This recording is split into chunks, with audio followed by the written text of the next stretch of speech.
Como está o caso George Magalhães?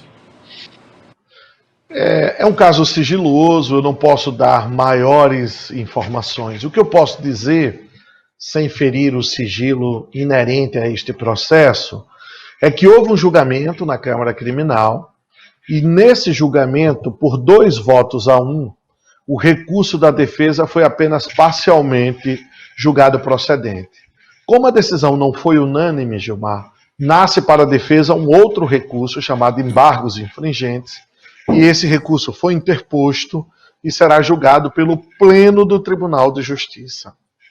Então a questão está em aberto, ainda não houve conclusão do julgamento e foi levada a questão ao Pleno do Tribunal. O Tribunal, ao fim e ao cabo, os seus 13 desembargadores decidirão se o seu colega radialista, George Magalhães, ele é culpado ou inocente. A defesa sustenta a inocência dele, com vários fundamentos. Eu não posso, infelizmente, adentrar nos detalhes dos fundamentos por conta do sigilo do processo. O que eu posso dizer, sem resvalar na violação de qualquer informação sigilosa, é apenas esse andamento processual. Houve um primeiro julgamento na Câmara Criminal, mas a decisão não foi unânime.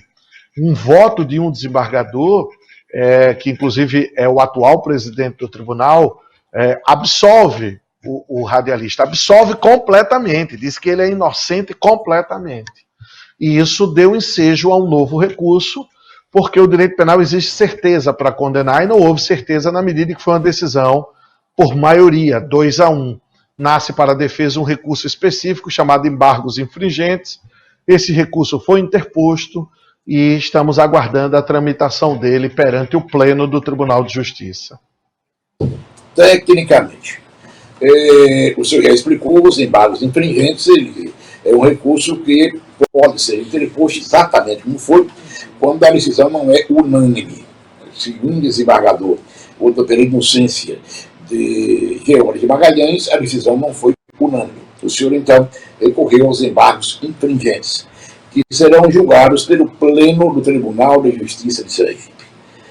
Se ele for condenado, o que pode ocorrer com ele? Bom, se ele for condenado, que a defesa não espera, a defesa acredita piamente que ele será inocentado pelo Pleno do Tribunal, mas se ele for condenado, a defesa vai interpor, ainda cabe recurso para o Superior Tribunal de Justiça em Brasília, para o STJ. Não significa dizer que acabou o julgamento no estado de Sergipe, mas ainda ele tem direito perfeitamente a uma outra instância, que é o Superior Tribunal de Justiça. Então, numa eventualidade de condenação, a defesa vai interpor recurso, chama-se recurso especial, para o Superior Tribunal de Justiça. Mas a defesa trabalha com a certeza da absolvição já no Pleno do Tribunal de Justiça, em razão de uma série de fundamentos jurídicos que serão apresentados quando da sessão de julgamento, no momento oportuno. Então, 2 perguntas para terminar. A penúltima, que o senhor já responde agora, é a seguinte.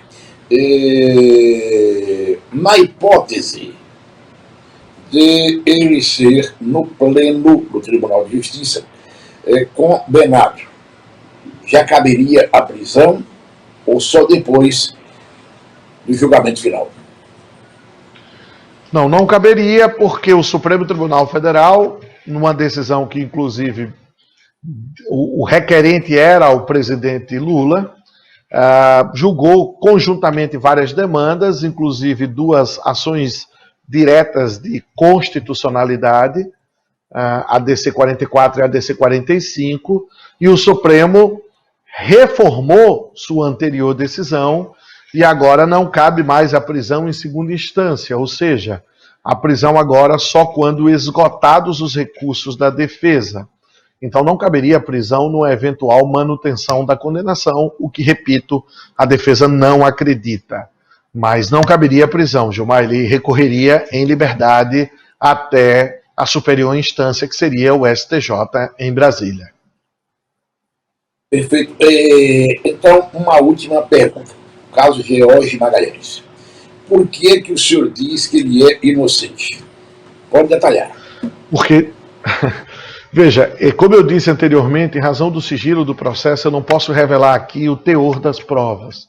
Mas o que eu posso antecipar, sem violar o sigilo que o processo impõe, é que existem provas nos autos, provas documentais, vídeo, áudio, depoimentos de testemunha, que apontam categoricamente para a inocência do meu cliente.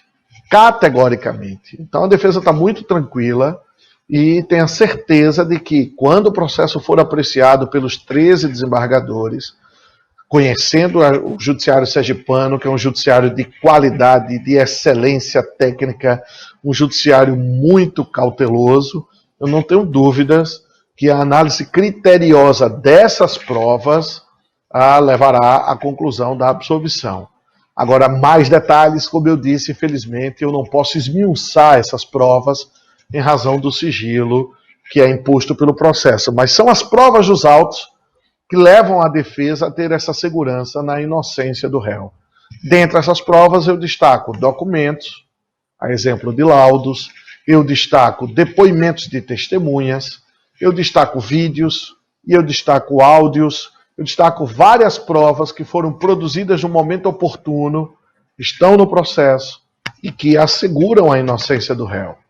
Essa inocência, é claro que é um processo com muitas peculiaridades, um processo que envolve uma acusação muito séria, a justiça tem que ser muito criteriosa, como de regra é em todos os casos, mas não tenho dúvida que, ao fim e ao cabo, haverá absolvição do nosso constituinte. O caro doutor Evandro Moura, para este programa desta terça-feira, a gente fez questão absoluta de convidá-lo, o senhor aceitou, muito obrigado.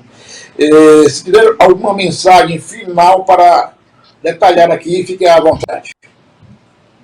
Não, Gilmar, eu agradeço o convite, é sempre um prazer reencontrá-lo, parabenizá-lo aí pela TV PPP, né? Você se reinventando e inovando, e é importante. Você é um grande comunicador, é sempre um prazer vir ao seu programa, falar ao grande público, desmistificar algumas questões, esclarecer na medida do possível outros temas. E eu deixaria como mensagem final, Gilmar, eu tenho, assim, acompanhado os acontecimentos e me preocupa muito o grau de polarização da sociedade brasileira.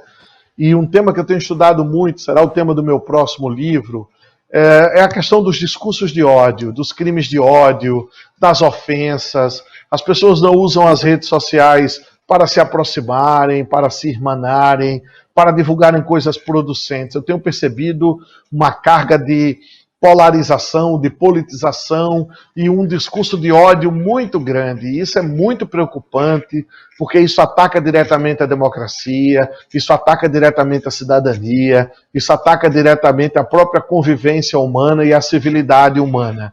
Então, a mensagem final que eu deixo é de que a gente tem que resistir a essa polarização, a essa politização excessiva, a essa separação de nós e eles. Temos que ter um pouco mais de tolerância, um pouco mais de compreensão, de alteridade, de compreensão do ser humano, de convivência cidadã, de amor à democracia, e, enfim, né, não enveredar por esse caminho de radicalismo, esse caminho de polarização, esse caminho de inimigos. Eu acho que isso não nos levará a bom termo. Eu tenho percebido que isso tem crescido muito, divulgação de fake news em massa, ataques em massa, desinformação em massa, agressões em massa.